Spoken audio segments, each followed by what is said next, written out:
Entonces empezamos a grabar. Listo, muchachos. Entonces, la presentación de hoy, bueno, hay dos presentaciones. Vamos a empezar a hablar con la evolución del cerebro. Como ustedes bien saben, el cerebro evolucionó desde que éramos organismos básicos, ¿sí? Digamos que nuestro cerebro, el humano como tal, tiene tres estructuras claramente determinadas. Hay varias teorías de cómo evoluciona el cerebro, ¿no? Entonces, esta que les voy a hablar es como la teoría más aceptada que hay. Y habla que, como en toda la evolución, no descarta, no desecha ningún tipo de estructura, sino por el contrario, les da nuevas funciones. Entonces, aquí lo que ven es el primer cerebro, que es el cerebro reptil, digamos el cerebro más básico, básico en el sentido de que están los sentidos, netamente de suplir la necesidad de comida, de reproducción y tener un espacio, o sea, dominar un espacio, o sea, lo que llaman algo de dominio territorial. Eso es básicamente las funciones del cerebro reptil. Lo encontramos evidentemente en los reptiles y en los dinosaurios, eran los que manejaban este tipo de reptil, de cerebro. Posteriormente a nuestro cerebro se le incorporó una nueva estructura, digamos que si ustedes ven no se desechó nada, por el contrario, lo que hizo la evolución fue agregar otra capa de tejido sobre el cerebro, ya se lo llamamos nuestro cerebro límbico, que es el cerebro de los mamíferos, ¿no? Entonces este cerebro básicamente es el que nos da las emociones, si ustedes ven ya los mamíferos crían a sus hijos, los cobijan, este cerebro básicamente lo que hace es tener la función de ser gregario, de vivir en manadas, etcétera, etcétera. Eso es lo que hace este cerebro de mamíferos. Y nos da las características de vivir en comunidad, ¿no? Ya la última estructura, la que ven aquí, es la estructura ya propia de los Homo, de todo lo que somos la familia Homo, que viene desde nuestros antepasados, los Australopithecus, hasta nosotros que somos Homo sapiens, que es básicamente la neocorteza, ¿sí? Es la nueva estructura. Neocorteza significa nueva estructura, nueva corteza, es una estructura que se suma al otro cerebro. Si ustedes ven, es mucho más gruesa que la anterior, crece en tamaño, y el tamaño, aunque el espacio es corto, si ustedes ven a través del proceso evolutivo, lo que ha cambiado un poco es la capacidad, los centímetros cúbicos que tenemos de capacidad de nuestra bóveda craneal. Entonces el cerebro se readaptó a eso y era tanta la estructura que tuvo que internalizarse ellos mismos. Si ustedes ven, las otras dos estructuras no tienen esta complejidad, pero la neocorteza sí. Digamos, lo que hace es internalizarse. Algunos mamíferos superiores la tienen y lo que somos los homos tenemos esta neocorteza. Y nos permite hacer todo lo que son funciones neurológicas superiores. O sea, la memoria, el habla, la capacidad del lenguaje, etcétera, etcétera, la tenemos ahí. Bueno. Entonces, en el proceso evolutivo, tanto el cerebro como el cráneo han cambiado, ¿sí? La neocorteza ha cambiado, el cerebro ha cambiado, y este cambio también ha traído unas modificaciones fisiológicas que son súper claves, y aquí lo vemos claramente con estas flechas de color verde magenta, en el cual el cerebro humano también ha hecho un cambio en nuestros sentidos. Por ejemplo, no, la manera en que están dispuestos los ojos, la manera en que están dispuestos los oídos, etcétera, la mandíbula, los músculos, etcétera, etcétera. Básicamente cambia hacia un aumento en la bóveda craneal. Si ustedes ven, miren el cambio, ha aumentado la bóveda craneal, el rostro por lo general permanece casi idéntico, y este cambio en la bóveda craneal ha hecho también un cambio en la alimentación que ha modificado también nuestros músculos y nuestras mandíbulas, evidentemente. O sea, ahí tenemos un remanso evolutivo claro.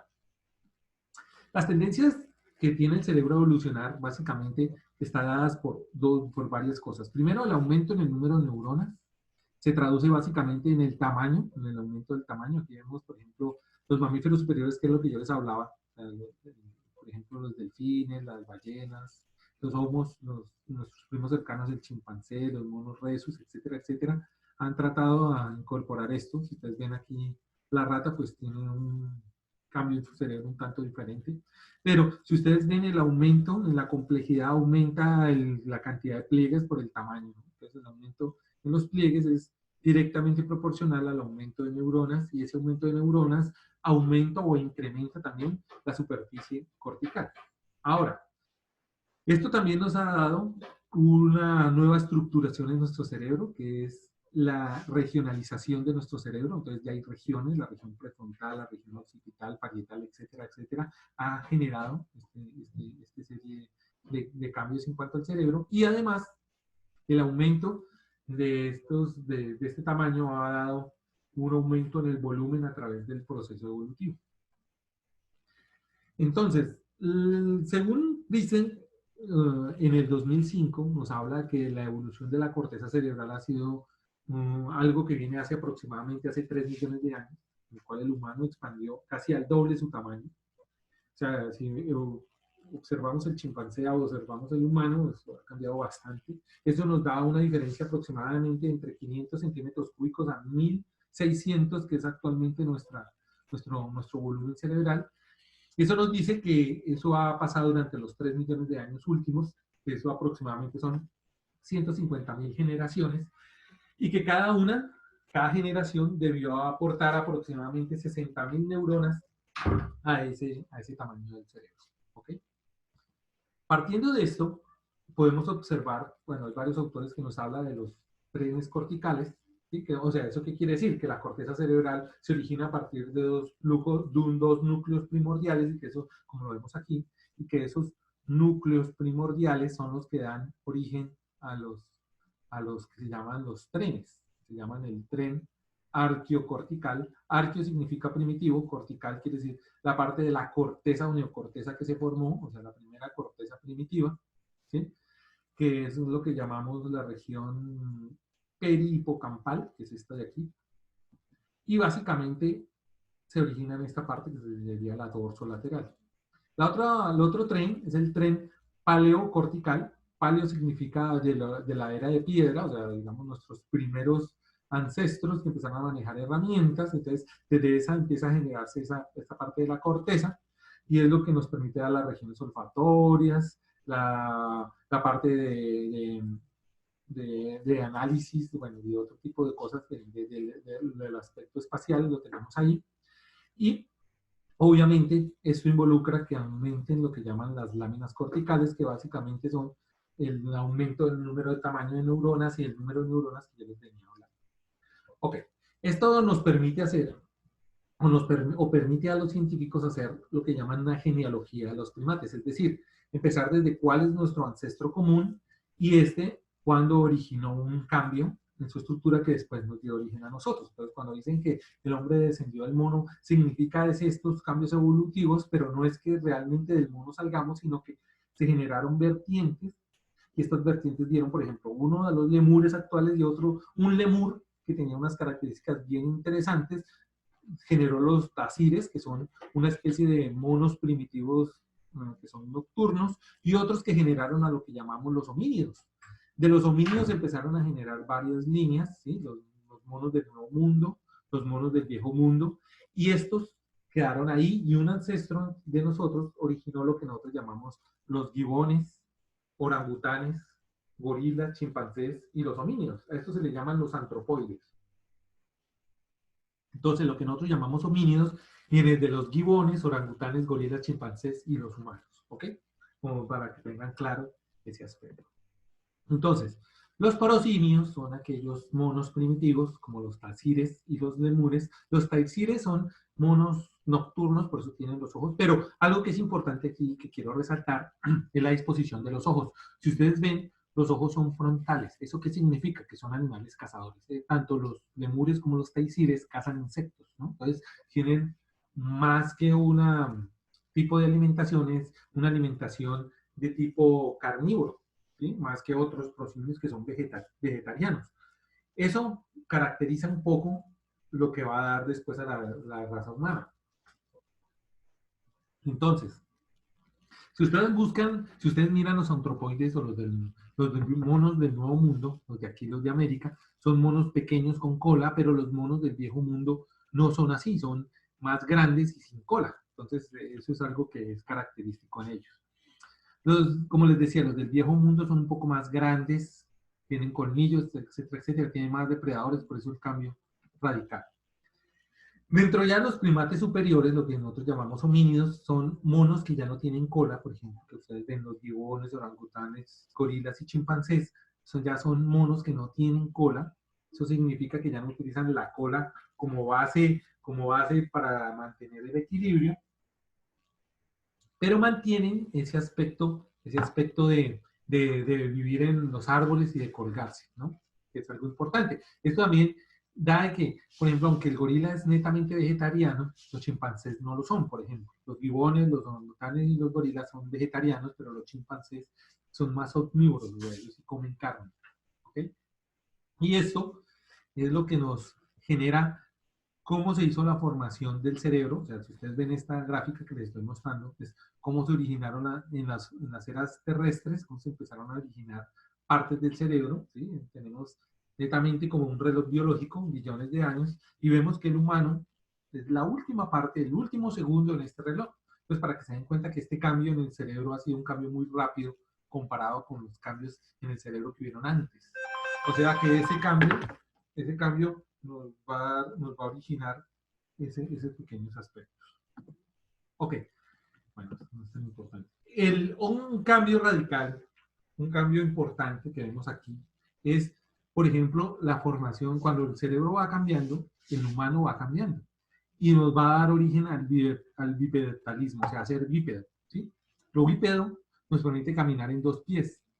Entonces, el bipedalismo supuso básicamente modificaciones en cuanto a los huesos, al fémur, la distancia de los brazos, la disposición del cráneo, porque si ustedes ven el cráneo aquí, el orificio es diferente, y eso genera, el ser bípedo genera unos cambios en cuanto a comportamiento y obviamente en cuanto a alimentación. Entonces, obviamente el cráneo va a cambiar su disposición, va a poder aumentar de tamaño, porque si lo tenemos así, el que cambie el tamaño va a ser diferente, la columna vertebral obviamente, por donde va a ingresar hacia el orificio cerebral. Eso nos permite que la pelvis también tenga un cambio, la pelvis se ensancha y permite que los animales puedan caminar en dos pies, entonces ya nuestros ancestros ya pueden girar la pelvis y eso les permite soportar mejor el peso. Y obviamente también en la generación de los descendientes, en las hembras, genera algunos cambios que son bien interesantes. Lo que yo les hablaba de la visión. El cambio en el cerebro también nos cambia la visión. Los que son depredadores, netos depredadores, tienen una visión mucho mayor.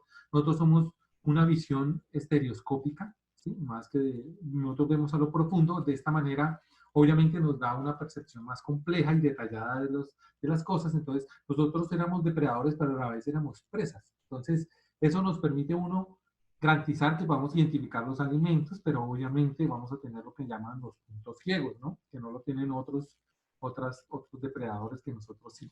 Pero bueno, eso es gracias a que nos permite identificar los alimentos. Entonces, eso, el cambio en los alimentos, nos va a originar también un cambio en la evolución de las manos.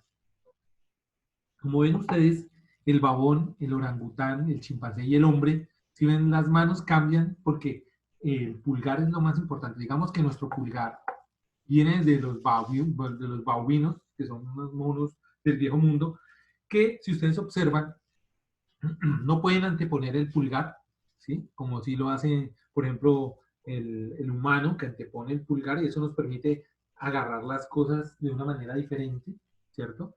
Y si ustedes ven, los pulgares de los primates tienen un pequeño callo, que eso es para aferrarse a las ramas. Nosotros no lo tenemos porque nuestro pulgar no sirve para aferrarnos a las ramas, sino para manejar herramientas. Entonces, la oposición al pulgar nos genera una asimetría en la mano y esta asimetría en la mano nos permite básicamente elaborar herramientas, poder cazar y sobre todo un aspecto bien importante que es arrojar objetos.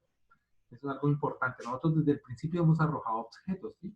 Hemos utilizado lanzas, flechas, ahora arrojamos balas, ¿sí? Pero siempre hemos arrojado, o sea, en nuestra percepción está el arrojar.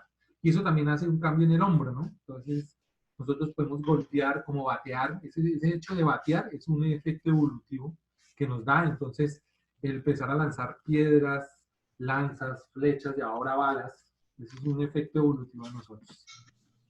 ¿Ok? Bueno. El incremento en el tamaño del cerebro también nos permitió cambiar el hecho de cambiar la alimentación. Entonces, el aumento en el cerebro nos incrementa, obviamente, la necesidad de alimento, y eso nos permite que si nos vamos a alimentar de vegetales no nos va a alcanzar. Entonces necesitamos alimentarnos de una fuente mucho más rica en calorías, y entonces la carne empieza a ser muy importante, las médulas de los huesos, etcétera, etcétera. Y eso hace un cambio, obviamente, en la alimentación, y el cambio de la alimentación nos hace un cambio en los músculos y en las mandíbulas, ¿no? Entonces, eso permitió también el aumento en el tamaño del cerebro. El fuego fue una parte muy importante en este aspecto. ¿Por qué? Porque el fuego nos da una ventaja muy significativa con otros animales, sobre todo con los competidores, o sea, otros que son depredadores contra nosotros, pues el fuego nos permite tener una ventaja sobre ellos.